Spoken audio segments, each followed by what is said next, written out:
ስፔሻሊ ደግሞ በዚህ የቢዝነስ ሞዴል የማዳም ቅመሞች ታርጌት ተደርገው እየተመለመሉ ይገኛሉ።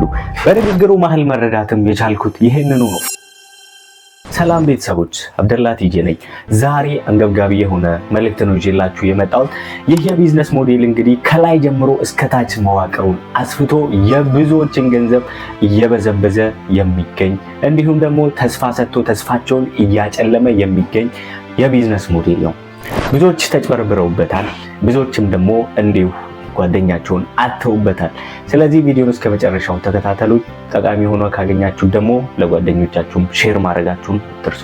ይህ የቢዝነስ ሞዴል እንግዲህ ስሙን ኔትወርክ ማርኬቲንግ ብሎ የሚጠራ ሲሆን ነገር ግን ውስጥ ገብታችሁ ስታዩት ሙሉ ለሙሉ የሞቲቬሽን ስብከት ወይም ደግሞ እዚህ ግባ የማይባል ፕሮዳክት ከፊት አስቀምጦ ህጋዊ ለመምሰል የሚጣጣር የቢዝነስ ሞዴል ነው። ይሄ የቢዝነስ ሞዴል እንዴት ነው የሚሰራው? መጀመሪያ ወደ ኦፊስ ትጠራላችሁ። ኦፊስ ከደረሳችሁ በኋላ መጀመሪያ የሞቲቬሽን ስብከት ነው የሚደረግላችሁ። ምንድነው? ያንን ካምፓኒ ጆይን አድርገው ቪላ ቤት የተሸለሙ፣ መኪና የተሸለሙ፣ ከሀገር ወጥተው የተዝናኑ ሰዎች እንዲሁም ደግሞ የራሳቸውን ቢዝነስ የጀመሩ ሰዎችን ምስልና ቪዲዮ ምናምን እያሳያችኋል። ያ ነገር የተፈለገው የእናንተን ስነ ልቦና ለማጠብ ነው።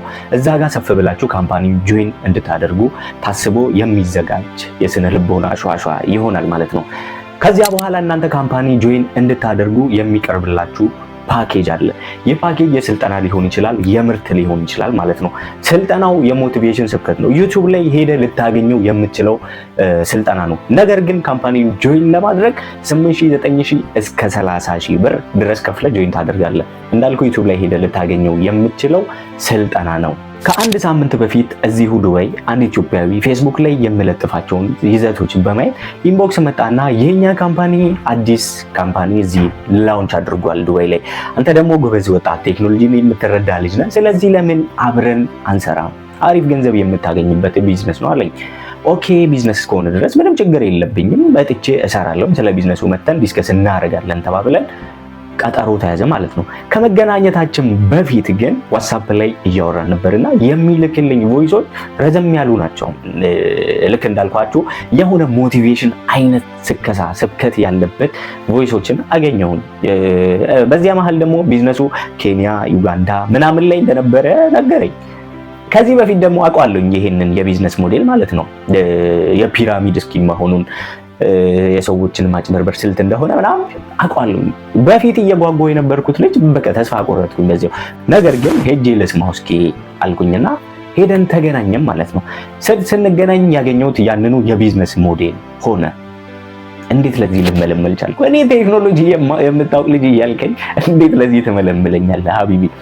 ከዚያ ኦኬ ነገረኝ። ስለ ቢዝነሱ በጣም አፈቀላጤ ናቸው እንደነገርኳቸው። እነዚህ ሰዎች እንደዚህ ብሎ ማሳመን ላይ በጣም ጎበዝ ናቸው። ኢቭን መኪና ተሸላሚ ነኝ፣ $15,000 ተሰጥቶኛል፣ $15,000 ደግሞ ይቀራል አለኝ። በጣም ላታምኑ የማትችሉት ማለት ነው። ያኔ ሲያሳየኝ ስልኩ ስቶሬጅ ፉል ብሎበት እየተጨናነቀበት ነበር። ያ ሁሉ እንግዲህ ስከሳ ነው ማለት ነው። ከስልጠናው ውጪ ደግሞ ምርት ብለው ምርቱን ከፊት አስቀምጠው ህጋዊ ለመምሰል እየተጣጣሩ ይገኛሉ። እንዳልኳቸው የስልጠናው ፓኬጅ አለ፣ እዚህ ጋር ደግሞ የምርት ፓኬጅ ይቀመጥላቸዋል ማለት ነው። ምርቱ ስኪን ኬሮች ሊሆን ይችላል፣ ሂልዝ ኬሮች ምናምን የሆኑ ኮስሞቲክስ ፕሮዳክቶች ይሆናሉ። ታዲያ ያንን እቃ ለመግዛት ሌላ ቦታ ላይ 2,000 ብር የማያወጣ እቃ ካምፓኒውን ጆይን ለማድረግ ከ8,000 እስከ 30,000 40,000 ብር ከፍለ ያንን ፕሮዳክት ትገዛለህ ማለት ነው። ከዚያሳ ኦኬ ካምፓኒ ያንን ከፍለ ፕሮዳክቱን ሰጠ፣ ጆይን አደረግክ ካምፓኒው። ከየት ነው ታዲያ ትርፍህን ከየት ነው የምታገኘው የሚለው ጥያቄ ነው እዚህ ጋር ዋናው። ምርቱን የገዛኸውን ምርት ለመሸጥ ገበያ ላይ 2,000 በዛ ከተባለ 3,000 ቢደርስ ነው። ነገር ግን አንተ የገዛኸው ከ8,000 9,000 ከዚያ በላይ ነው ማለት ነው። ከዚያ ማብራራቱን ቀጠለ ምናምን ስለ ቢዝነሱ እንደዚህ ስኬታማ የሆኑ ሰዎች ምናምን ብሎ በቃ ቀባባኝ። ከዚያ በመሃል ግን ይሄንን ካምፓኒ ጆይን ካደረክ አንተ እዚህ አረብ ሀገር ላይ ነው ያለኸው፣ በስር ደግሞ ብዙ ተከታዮች አሉ፣ ምጽፋቸው ኮንቴንቶች በጣም ጥሩ ናቸው። ስለዚህ እንደዚህ አይነት ቢዝነሶችን ለማዳም ቅመሞች ፕሮሞት ብታደርግላቸው እነዚህ ልጆች ዝም ብሎ ትርፍ ሰዓታቸውን ቁጭ ብለው ቲክቶክ ላይ ከሚያሳልፉ ቢዝነሱን ጆይን አድርገው ለሌላ ሰው ቁጭ ብለው በዋትስአፕ ቢዝነሱ እንደዚህ ነው፣ ለምን ጆይን አታደርጊም፣ ለምን ምርት አትገዢም ቢሉ ትርፋማ ይሆናሉ የሚሉ ነገራቶችን አነሳለኝ። በተደጋጋሚ በንግግሩ መሃል እነዚህ ሴቶች ታርጌት እንደተደረጉ መለየት ቻልኩኝ ማለት ነው። ከዚያ ማብራራቱን ጨረሰና ወደ መጨረሻው ጉዳይ መጣም ማለት ነው። ምንድነው ወደ ጆይኒንግ እንዳደርግ ካምፓኒን ጆይን እንዳደርግ ይወተወተኝ ጀመርን ማለት ነው። ከንግግራቸው ምናምን በኋላ ካምፓኒ ጆይን እንድታደርጉ ያፋጥናቸዋል። ዛሬ ጆይን ብታደርግ ይሄ ካንተ ስር ሌላ ሰው አስገብቼልህ ቶሎ ገንዘብ ሜክ እንድታደርግ ይረዳሃል። ስለዚህ ምን ታስባለህ? አሁን ጆይን ታደርጋለህ ወይ? እኔ ያላመንኩበትም የራሴ ሪሰርች ልስራና አሳውቅሃለሁ። እንደዚህ አይነት ኦፈር ቀርቦልኝ ቪላ፣ መኪና፣ ውጭ ሀገር ምናምን ቀርቦልኝ የምጓጓሱ አይደለሁም። እንደዚህ አይነት ነገር በጣም ከእውነት የራቀና ቀለል ብሎ የሚገኝ ነገር እንዳልሆነ ነገርኩት።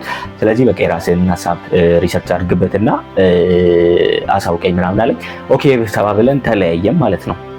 ከዚያ በኋላ ስለዚህ ነገር ማጥናት ጀመርኩኝ። ስለ ቢዝነሱ ስለነገረኝ ቢዝነስ ስሙን መጥቀስ ስላልፈለግኩኝ ነው።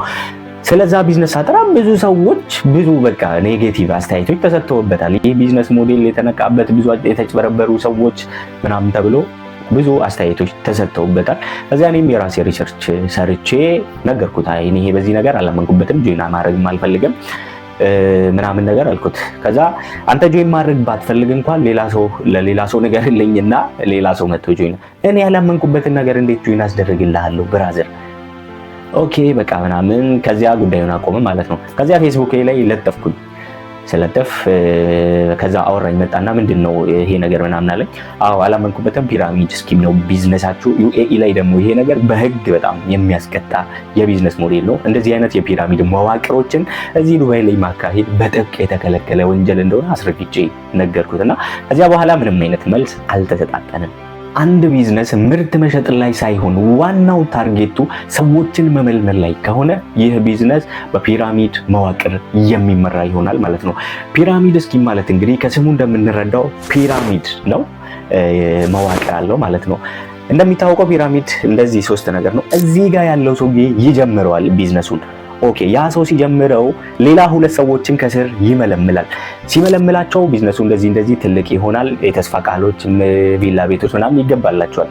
ኦኬ ብለው ያንኝ ሰዎች ላይ ላለው ሰውዬ ገንዘብ ከፍለው ጆይን ያደርጋሉ። ጆይን ካደረጉ በኋላ ደግሞ የተገባላቸውን ያንን የተስፋ ቃል ለማግኘት መስፈርት ይሰጣቸዋል። ያ መስፈርት ምንድነው? ሰዎችን መመልመል፣ ሰዎች ወደዚህ የፒራሚዱ መዋቅር ማስገባት ይሆናል ማለት ነው። ታዲያ ያኝ ሁለቱ ሰዎች ደግሞ ሌላ አራት ሰው ከስር ይመለምላሉ።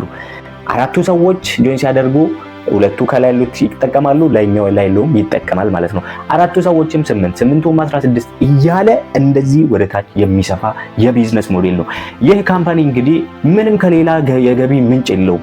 የገቢ ምንጩ አዳዲስ ጆይን ከሚያደርጉት የሚሰበሰበው ገንዘብ ብቻ ነው እዛ ውስጥ የሚንሸራሸረው። ብዙ ቢዝነሶች እንግዲህ በዚህ ቢዝነስ ሞዴል መጥተው ብዙዎችን አጭበርብረው ጠፍቷል። ኢትዮጵያ ላይም ብዙ ካምፓኒዎች መጥተው አይተናል። ነገር ግን ከጊዜ በኋላ ይህ ነገር መቆሙ አይቀርም። ምክንያቱም አዲስ ሰው ካልተመለመለ ከላይ እስከታች ማለት ነው ምንም አይነት ገንዘብ አይመጣም። ስለዚህ ከላይ ያሉት ሰዎች ሙሉ ገንዘቡን ቢያንስ 85% የሚሆነውን ገንዘብ ይዘው ይጠፋሉ። ከስር ያለው ባነው ይቀራሉ ማለት ነው። የተስፋ ቃሉም እዚያው ይቀርላቸዋል ማለት ነው። ይሄንን ቢዝነስ ደግሞ በጣም አደገኛ የሚያደርገው ብዙ እህቶቻችን ሳታውቁ ተሸውዳችሁ እኛንም ለማሳሳት እየሞከራችሁ ነው ያላችሁት።